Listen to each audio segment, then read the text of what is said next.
नमस्कार दोस्तों, मेरा नाम है विमल सिंह। बालाजी स्टडी अड्डा में आप सभी का स्वागत है। बिहार शिक्षक भर्ती फेज 3 एग्जाम को लेकर के लगातार प्रश्नों की प्रैक्टिस करा रहे हैं। इससे पहले हमारा टॉपिक था तरंग गति, इस पर बेस्ड साइड में बटन वीडियो मिल जाएगा।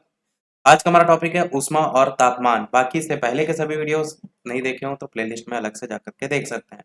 सभी जितने भी बीपीएससी अलग अलग पेपर कराता है, सारे क्वेश्चन आपके यहाँ पर जो है वो कवर होंगे। तो पहला प्रश्न, इनमें से कौन परम शून्य तापमान का प्रतिनिधित्व करता है? 273.15, 0 डिग्री, -100 या -273.15। आंसर हो जाएगा -273.15 डिग्री सेल्सियस परम शून्य तापमान का प्रतिनिधित्व करता है। सिद्धांत रूप में अधिकतम ताप की कोई सीमा नहीं, परंतु निम्नतम ताप की सीमाएं किसी भी वस्तु की ताप की बात करती हैं तो -273.15 डिग्री सेल्सियस से कम नहीं हो सकता। इस ताप पर पदार्थ के अणुओं की गति शून्य हो जाती है और इसी को हम परम शून्य ताप कहते हैं। और केल्विन पैमाने पर आप ओके लिखते हैं, इस तरीके से भी लिखा है। तो केवल आप मेन टेम्परेचर याद रखिएगा कि कोई क्वेश्चन बनता है तो इसी से ही बनता है। ऑप्शन नंबर डी यहाँ पर जो है वो सही हो जाएगा। माइनस में वैल्यू है, इस बात को ध्यान रखिएगा, क्योंकि आपके ऑप्शन में प्लस वाला भी एक ऑप्शन दिया गया। अगला क्वेश्चन नंबर दूसरा, उच्च तापमान को अधिक दूरी से नापने के लिए उपयोग किया जाने वाला उपकरण कौन सा है? Pyrometer, thermometer, spectrometer, radiometer. Answer यहाँ पर पायरोमीटर जो है वो सही होगा। उच्च तापमान को अधिक दूरी से मापने के लिए उपयोग किया जाने वाला उपकरण है। पायरोमीटर का यूज किया जाता है 3000 डिग्री सेल्सियस तक के टेम्परेचर को मापने के लिए। अब दूर से मापेंगे, जाहिर सी बात है, क्योंकि टेम्परेचर जिसका भी नाम माप रहे होंगे उसका टेम्परेचर का भी तो प्रभाव पड़ेगा, इसलिए। तो एक बल्ब 100 वाट, 200 वाट, 160 वाट बिजली की आपूर्ति से जुड़ा है। बिजली की खपत कितने वाट की होगी वो यहाँ पर पूछा गया है। तो शक्ति P बराबर V1 बराबर V2 अपॉन R बराबर R स्क्वायर। यहाँ पर एक बल्ब 100 वाट, 200 वाट, 160 वाट बिजली की आपूर्ति से जुड़ा है, तो बिजली की खपत यहाँ पर 64 वाट। डी वाला ऑप्शन जो देख रहे हैं ये होगा। अगला है आपका, बिजली की स्त्री के ताप तत्वों के निर्माण के लिए प्रयुक्त धातु इनमें से कौन सी है? तांबा, टंगस्टन, नाइक्रोम या फिर लोहा। आंसर आपका हो जाएगा ऑप्शन नंबर सी, नाइक्रोम। बिजली की स्त्री के या जो प्रेस होता है उसके ताप तत्वों के निर्माण के लिए जो धातु यूज की जाती है वो होती है नाइक्रोम। नाइक्रोम की बात करते हैं तो ये आपका निकिल और क्रोमियम की मिश्र धातु होती है, जिसमें उच्च विद्युत प्रतिरोध होता है। इसका यूज किया जाता है हीटिंग कॉइल, उच्च तापमान भट्टियों और स्त्री उद्योग में, उद्योग क्या स्त्री इत्यादि में। अगला है कि एक संवाहक के तापक्रम परिवर्तन के कारण इसमें विभव परिवर्तन होता है, इस घटना को क्या कहा जाता है? थॉमसन इफेक्ट, जूल प्रभाव, सीबेक प्रभाव, पेल्टियर प्रभाव। कौन सा सही होगा? आंसर की बात करते हैं तो पहला ऑप्शन यहाँ पर थॉमसन इफेक्ट, थॉमसन प्रभाव आपका सही होगा। थॉमसन प्रभाव क्या होता है? यदि किसी तार के सिरे पर के तापों को नियत रखकर तार के बीच वाला जो भाग होता है ना उसके ताप को बढ़ाया जाता है और साथ ही साथ तार से होकर विद्युत धारा प्रवाहित की जाती है, तो तार का जो पहला सिरा होता है वो ठंडा, दूसरा सिरा गर्म हो जाता है। तार में जो धारा की दिशा है वो बदल देने पर गर्म और ठंडे भाग भी आपस में बदल जाते हैं, तो इस प्रभाव को कहते हैं थॉमसन इफेक्ट। बहुत ही आसान सी लैंग्वेज में समझाया गया है। किस नियम के अनुसार समान ताप और दाब पर सभी गैसों के निश्चित आयतन में अणुओं की संख्या समान होती है? कोरियोलिस इफेक्ट, ग्राहम का नियम, पास्कल या एवोगाद्रो नंबर। तो आंसर आपका यहाँ पर डी, एवोगाद्रो का जो नियम है वो आपका सही होगा। अवोगाद्रो का नियम कहता है कि इस नियम के अनुसार सामान्य ताप और दाब पर विभिन्न गैसों के निश्चित आयतन में अणुओं की संख्या समान होती है और किसी भी तत्व के 1 ग्राम परमाणु यानी 1 मोल में उपस्थित परमाणु की संख्या जो कि 6.022 इंटू 10 की पावर 23 अवोगाद्रो संख्या होती है, तो ये आपकी प्राय n से प्रदर्शित करते हैं। n की वैल्यू यहाँ पर ऑलरेडी वही अवोगाद्रो नंबर दिया गया है, तो ये वैल्यू याद रखिएगा 6.022 इंटू 10 की पावर 23। जब गर्म द्रव को एक मोटे कांच के ग्लास में डाला जाता है तो ग्लास चटक जाता है, ऐसा क्यों होता है? क्योंकि कांच की विशिष्ट ऊष्मा बहुत कम होती है, इसके विस्तार का तापमान गुणांक कम होता है। ताप का कुचालक इसलिए ग्लास केवल आंतरिक सतह फैलती है या इसके विस्तार का उच्च तापमान गुणांक है? आंसर यहाँ पर सी हो जाएगा, क्योंकि ताप का जो कुचालक है ये, और इसलिए ग्लास को केवल आंतरिक सतह ही जो है वो फैलती है। तो जब गर्म द्रव को एक मोटे कांच के ग्लास में डाला जाता है तो ग्लास छटक जाता है क्योंकि कांच टेम्परेचर का ताप का कुचालक होता है। कांच के बर्तन में गर्म द्रव डालने से भीतरी सतह तुरंत गर्म होकर फैलना चाहती है, जबकि बाहरी सतह ठंडी रहती है। इससे ताप का असमान प्रसार होने के कारण कांच का बर्तन टूट जाता है। तो वही मेन यहाँ पर आखिर की 3 लाइनों में इसको समझाया गया है। अगला है, एक रेलवे में 2 क्रमागत पटरियों को उनकी बीच अंतराल के साथ अंत से अंत तक जोड़ा जाता है, ऐसा क्यों? चलती ट्रेन के भार को वहन करने के लिए वायु अंतराल आवश्यक है। गर्मी में रेलों के विस्तार के कारण होने वाली दुर्घटनाओं से बचा जा सकता है। स्टील को बचाया जा सकता है या सर्दियों में संकुचन के कारण होने वाली दुर्घटनाओं से बचा जा सकता है। आंसर बी हो जाएगा, क्योंकि गर्मियों में क्या होता है, गर्म होकर चीजें फैलती हैं तो रेलों के विस्तार के कारण होने वाली दुर्घटनाओं से बचा जा सकता है। एक रेलवे ट्रैक में 2 क्रमागत पटरियों को उनके बीच अंतराल के साथ साथ अंत से अंत तक जोड़ा जाता है, क्योंकि गर्मी में रेल के विस्तार के कारण, वही लिखा है। अगला देखते हैं प्रश्न, गर्मियों में सफेद कपड़े पहनना ज्यादा आरामदायक होता है, ऐसा क्यों? क्योंकि पसीना को अवशोषित करते हैं, आंखों के लिए सुखदायक होते हैं, वे उन पर पड़ने वाले ताप को परावर्तित करते हैं या वे शरीर से स्थानांतरित ताप को विकिरणित करते हैं। आंसर की बात करते हैं तो आंसर आपका सी हो जाएगा, क्योंकि वो उन पर पड़ने वाले जो ताप है उसको परावर्तित कर देते हैं। एब्जॉर्ब नहीं करेंगे तो गर्मी जाहिर सी बात है एब्जॉर्ब नहीं हो पाएगी, तो इसी कारण से जो है वो सफेद कपड़े आपका पहनना ज्यादा आरामदायक होता है। अगला है, पृथ्वी तल की तुलना में पहाड़ियों में भोजन पकाने में अधिक समय लगता है, ऐसा क्यों है? क्योंकि पहाड़ियों में वायुमंडलीय घनत्व कम होता है और इसलिए वातावरण में बहुत अधिक ताप ह्रास होता है, या पहाड़ियों में आर्द्रता अधिक होती है और इसलिए वातावरण द्वारा बहुत अधिक ताप को अवशोषित किया जाता है, जिससे खाना पकाने के लिए बहुत कम ताप होता है, या फिर पहाड़ियों में वायुमंडलीय दबाव मैदानी इलाकों की तुलना में कम होता है, इसलिए पानी 100 डिग्री सेल्सियस से कम तापमान पर उबलता है, जिससे खाना पकाने में समय में वृद्धि होती है, या फिर पहाड़ियों पर कम वायुमंडलीय दबाव के कारण पानी 100 डिग्री सेल्सियस से अधिक तापमान पर उबलता है, इसलिए पानी उबलने में अधिक समय लगता है। आंसर सी वाला सही होगा, कि पहाड़ियों में क्या होता है, पृथ्वी तल की तुलना में पहाड़ियों में भोजन पकाने में अधिक समय इसलिए लगता है क्योंकि पहाड़ियों में वायुमंडलीय दबाव मैदानी इलाकों की तुलना में कम है और इसलिए पानी 100 डिग्री सेल्सियस से कम तापमान पर उबलता है, जिससे खाना पकाने के समय में वृद्धि होती है। अगला है प्रश्न, ये क्वेश्चन बीपीएससी निरस्त वाले पेपर में आया था कि वो ताप बिंदु जिस पर ठोस, द्रव और गैसीय अवस्थाएं एक साथ रह सकती हैं, क्वथनांक, गलनांक, हिमांक या त्रिक बिंदु? आंसर इसका त्रिक बिंदु आपका सही होगा। ताप और दाब की ऐसी अवस्था जिसमें किसी पदार्थ की ठोस, द्रव और गैसीय अवस्थाएं साम्यावस्था में रह सकती हैं उसे कहते हैं ट्रिपल पॉइंट। शुद्ध जल का त्रिक बिंदु कितना होता है, तो ये वैल्यू याद रखने वाली है, 273.16 केल्विन करके, और फॉरेनहाइट में देखेंगे तो 32.018 फॉरेनहाइट करके, और सेल्सियस में देखेंगे तो 0.01 डिग्री सेल्सियस करके, और 4.58 मिलीमीटर पारे के ताप के बराबर होती है। वो निश्चित ताप जिस पर कोई द्रव गैसीय अवस्था में परिवर्तित होता है वो उस द्रव का क्वथनांक कहलाता है। वह निश्चित ताप जिस पर कोई ठोस पदार्थ द्रव अवस्था में परिवर्तित होता है वो गलनांक कहलाता है, और जिस पर कोई द्रव ठोस में बदल जाता है उसे हम हिमांक कहते हैं। तो ये आपका एक एक लाइन में डेफिनेशन। यदि रेफ्रिजरेटर के दरवाजे को कुछ घंटों के लिए खुला छोड़ दें तो कमरे के टेम्परेचर पर क्या प्रभाव पड़ेगा? कम हो जाएगा, बढ़ जाएगा, वही रहेगा, या केवल रेफ्रिजरेटर के आसपास के क्षेत्र में घट जाएगा? कौन सा होगा? आंसर की बात करते हैं तो आप कहेंगे कुछ घंटे के लिए अगर खुला छोड़ दें तो कमरे का टेम्परेचर जो है वो उल्टा बढ़ जाएगा, मतलब गर्मी बढ़ जाएगी, क्योंकि दरवाजा खुले रहने की स्थिति में अब रेफ्रिजरेटर को अधिक क्षेत्र को ठंडा बनाए रखना पड़ेगा, जिससे फ्रीज में लगा जो कंप्रेसर होगा उसको अधिक कार्य करना पड़ेगा। फलस्वरूप पहले की अपेक्षा और अधिक गर्म गैसों का उत्सर्जन होगा, जो कि कमरे के तापमान को बढ़ा देगा।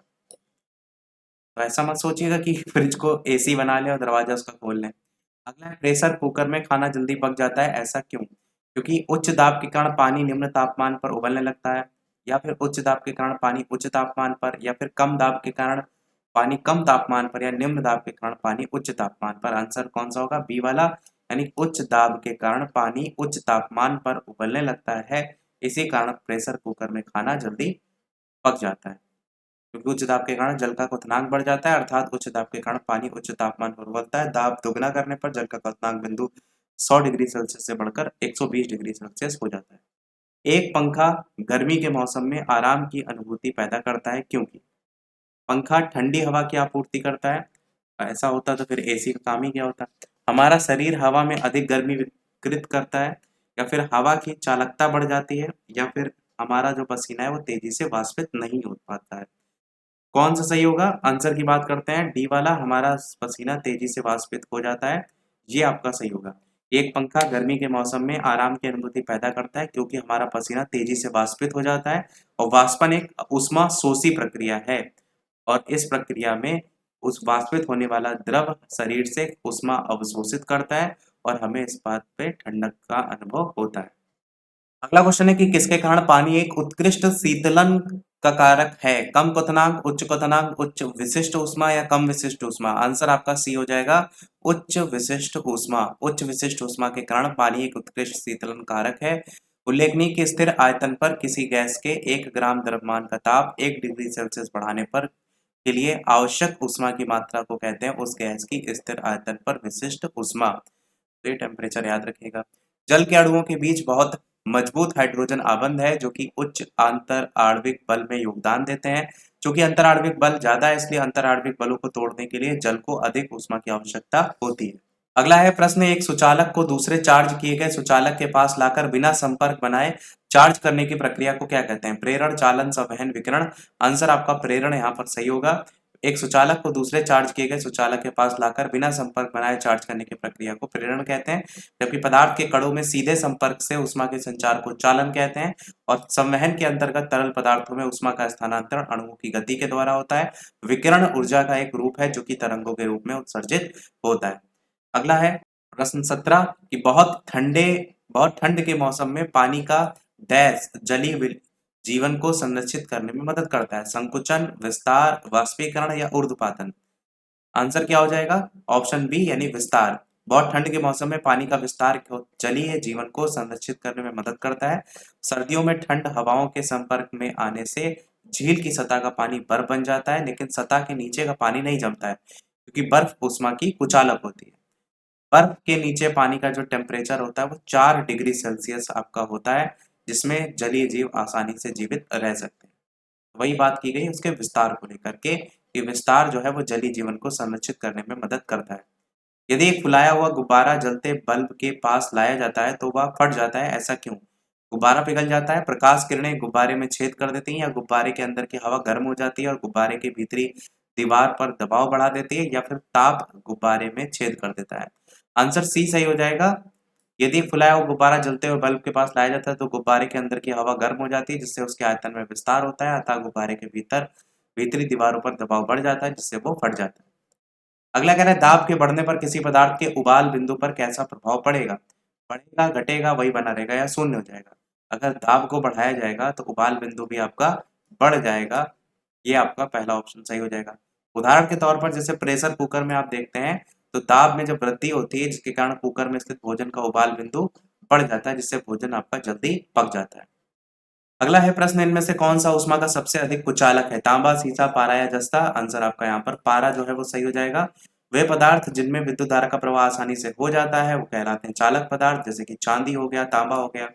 वे पदार्थ जिसमें विद्युत धारा का प्रवाहित नहीं होता है वो कुचालक कहलाते हैं। कुचालक में क्या आ जाएगा? जैसे आपका कांच हो गया, रबर हो गया, प्लास्टिक हो गया। बाकी अगर ऑप्शन के अकॉर्डिंग बात करें तो मर्क्यूरी यानी पारा की ऊष्मा चालकता 8.3 आपको देखने को मिलती है और सबसे कम होती है, जबकि तांबा की ऊष्मा चालकता आपको 385 W/M के देखने को मिलती है और सीसा की ऊष्मा चालकता 34.7। अगला है अधिक ऊंचाइयों पर द्रवों का जो क्वथनांक होता है वो बढ़ता है, घटता है, समान रहता है या बढ़ने के बाद घटता है? आंसर की बात करते हैं तो घटता है, बी ऑप्शन सही होगा कि जैसे जैसे ऊंचाई बढ़ती है उसके साथ द्रवों का क्वथनांक भी घटता जाता है, क्योंकि जैसे जैसे ऊंचाई बढ़ती है उसी अनुपात में वायुमंडलीय दाब भी आपका घटता जाता है। यानी ये स्पष्ट है कि दाब बढ़ाने पर द्रव का क्वथनांक बढ़ता है और दाब घटाने पर द्रव का क्वथनांक घटता है। इसलिए मैदानी क्षेत्रों की अपेक्षा पहाड़ी या अधिक ऊंचाई वाले क्षेत्रों में आपका भोजन देरी से पकता है, यही कारण इसका आपको देखने को मिलता है। अगला क्वेश्चन है कि जब वैद्युतिक ऊर्जा गति में परिवर्तित होती है तब आपका क्या होता है? ऊष्मा की हानि नहीं होती है, 50% ऊष्मा की हानि होती है, या 30% ऊष्मा की हानि, या 80% ऊष्मा की हानि? आंसर पहला हो जाएगा कि कोई ऊष्मा की हानि जो है वो नहीं होती है।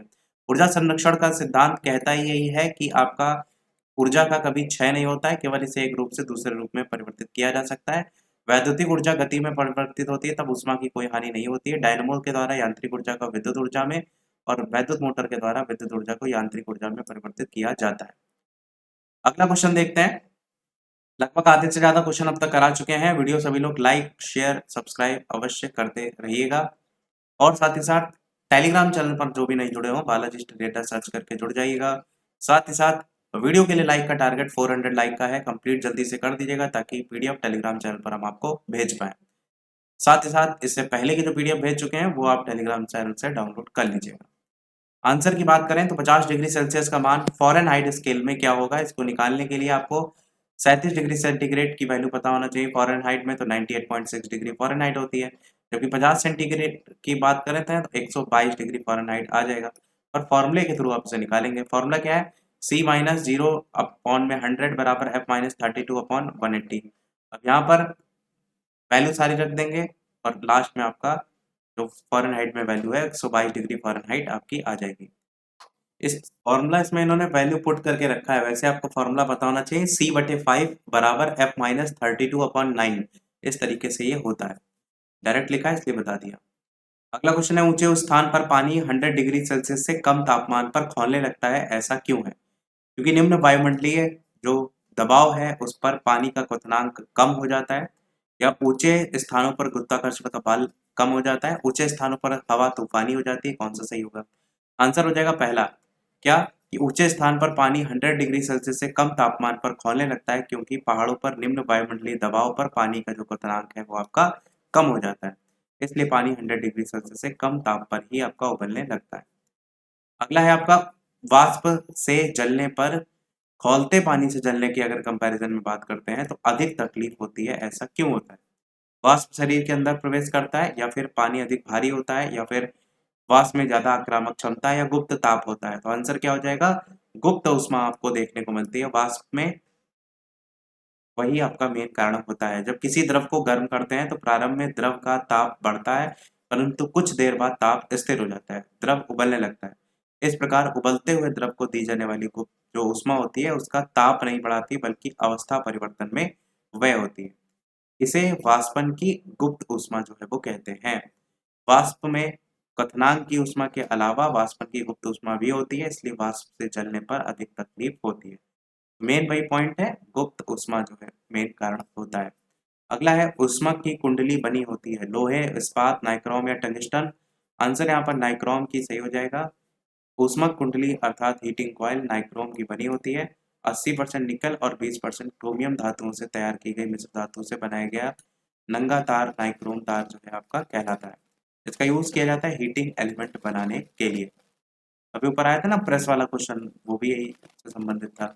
अगला है, मिट्टी के घड़े में जल का शीतल बना रहना निर्भर करता है बाह्य तापमान पर, वातावरणीय आर्द्रता पर, वायु पर? कौन सा सही होगा? आंसर की बात करते हैं, आंसर सभी आपका सही हो जाएगा। बाह्य तापमान, वातावरणीय आर्द्रता, वायु, इन तीनों पर मिट्टी के घड़े में जल का शीतल बना रहना निर्भर करता है। अगला है, ठंडे देशों में सर्दियों में सरोवर जम जाते हैं और सतह के नीचे के पानी का तापमान रहता है। तो वही पूछा है, 0 degree Celsius, 0 degree Fahrenheit, 4 degree Celsius, 4 degree Fahrenheit, कौन सा सही होगा? तो आपका 4 डिग्री सेल्सियस सही होगा।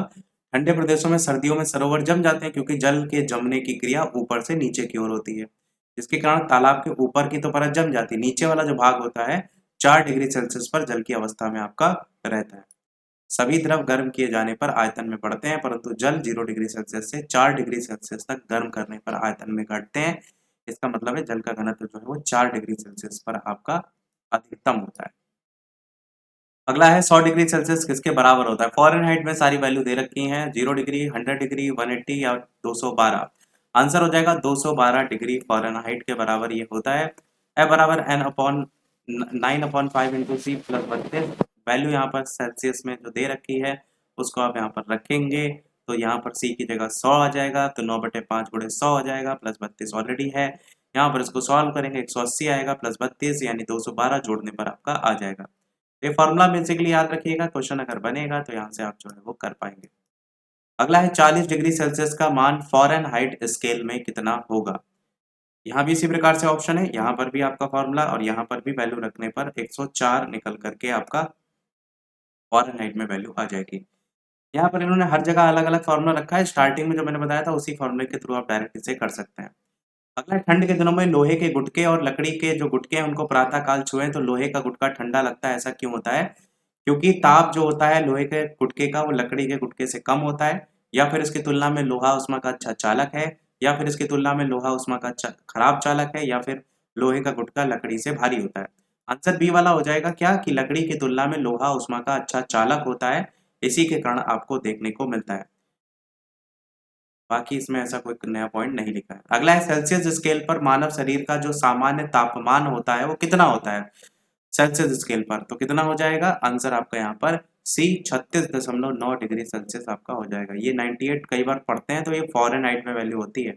इस बात को ध्यान रखिएगा, सेल्सियस में आपका 36.9 डिग्री सेल्सियस ये मानव शरीर का सामान्य तापमान है। अगला क्वेश्चन है संघनन क्या है? गैस का ठोस में परिवर्तन, ठोस का द्रव में, वाष्प का द्रव में, उसमें ऊर्जा का ठंडी ऊर्जा में। आंसर हो जाएगा वाष्प का द्रव में परिवर्तन। क्या कहलाता है? संघनन कहलाता है। गैस के ठोस में परिवर्तन होने की परिघटना को निक्षेपण कहते हैं और ठोस के द्रव में परिवर्तित होने को मेल्टिंग कहते हैं। अगला कह रहा है वो तापमान जिस पर फ़ारेनहाइट और सेंटीग्रेड दोनों स्केलों के मान समान होते हैं, ये -40 डिग्री सेंटीग्रेड हो 40 डिग्री वैल्यू कहेंगे। सेंटीग्रेड क्यों कहेंगे? क्योंकि फ़ारेनहाइट और सेंटीग्रेड दोनों ही में वैल्यू होती है। तो ये आपका बी वाला ऑप्शन हो जाएगा। अगला क्वेश्चन आपका कौन सा तापमान है जिस पर सेल्सियस और फ़ारेनहाइट पैमाने मेल खाते हैं? तो देखेंगे क्वेश्चन एक ही अलग-अलग पेपर में आया है, यहाँ पर भी -40 डिग्री आपका हो जाएगा। अभी देखेंगे बीपीएससी प्री एग्जाम में आपसे पूछा गया था। अगला स्टीम इंजन कैसे चलता है? जल से, ऊष्मा से, ध्वनि से, तेल से। आंसर यहाँ पर ऊष्मा से चलता है, बी वाला ऑप्शन यहाँ पर सही हो जाएगा। भाप के इंजन अधिकांशतः दहन इंजन होते हैं जिसमें रैंकाइन चक्र, ऊष्मा चक्र प्रयोग में लाए जाते हैं। ये इंजन एक प्रकार का उसमें इंजन है जो कार्य करने के लिए जल वाष्प का यूज जो है वो करते हैं। भाप इंजन का आविष्कार किसने किया था? जेम्स वॉट ने किया। अगला क्वेश्चन आपका है, इसके बाद 2023 वाले क्वेश्चन देखेंगे, टीचर वाले क्वेश्चन जो आए होंगे वो भी देखेंगे। तो वातानुकूलन यंत्र से किस कारण ठंडक होती है? गैस को दबाने और मुक्त करने से, जल के वाष्पीकरण से, जल को दबाने से, ठोस को दबाने से। आंसर गैस को दबाने और मुक्त करने से आपका सही होगा। वातानुकूलन यंत्र से उच्च दाब वाली गैस को मुक्त करने पर उसके आयतन में तीव्र प्रसार होता है, जिससे वातावरण का तापमान गिरने लगता है, क्योंकि आयतनीय प्रसार से गैसों के अणु वातावरण की ऊष्मा का अवशोषण करते हैं। तो देखेंगे अगर टीचर वाले पेपर में तो केवल यही एक अकेला क्वेश्चन पूछा गया BPSC school teacher 2023 paper 2 shift 2 से। फ़ारेनहाइट पैमाने पर परम शून्य का मान कितना होता है? ये क्वेश्चन हमने पिछले वाली क्लास में पूछा भी था आपसे। आंसर सभी का लगभग सी वाला ही देखने को मिला था। फ़ारेनहाइट पैमाने पर परम शून्य का मान -459.4 डिग्री फ़ारेनहाइट होता है। फ़ारेनहाइट मापक्रम एक ताप मापक्रम है जो 32 डिग्री फ़ारेनहाइट पर जल के हिमांक और 212 डिग्री फ़ारेनहाइट पर जल के क्वथनांक पर आधारित होता है। इन दोनों तापमान के बीच के क्षेत्र को 180 बराबर भागों में बांटा गया, अर्थात एक भाग 1 डिग्री फ़ारेनहाइट के बराबर होता है। अब एक प्रश्न आपके लिए भी, जैसे कि सभी वीडियो में हम आपसे एक नए प्रश्न पूछते हैं। इसके अलावा जो भी चैनल पर नए हो, वीडियो लाइक शेयर सब्सक्राइब सभी लोग अवश्य करते रहिएगा। ये प्रश्न आपके लिए आगे आने वाले चैप्टर से, एक सामान्य नेत्र लेंस की नाभिक दूरी होती है, कितनी होती है? 1 मिलीमीटर, 25 सेंटीमीटर, 2 सेंटीमीटर, इनमें से एक से अधिक, इनमें से कोई नहीं। कौन सा सही होगा? अपना आंसर वीडियो के मेन कमेंट में बताइएगा।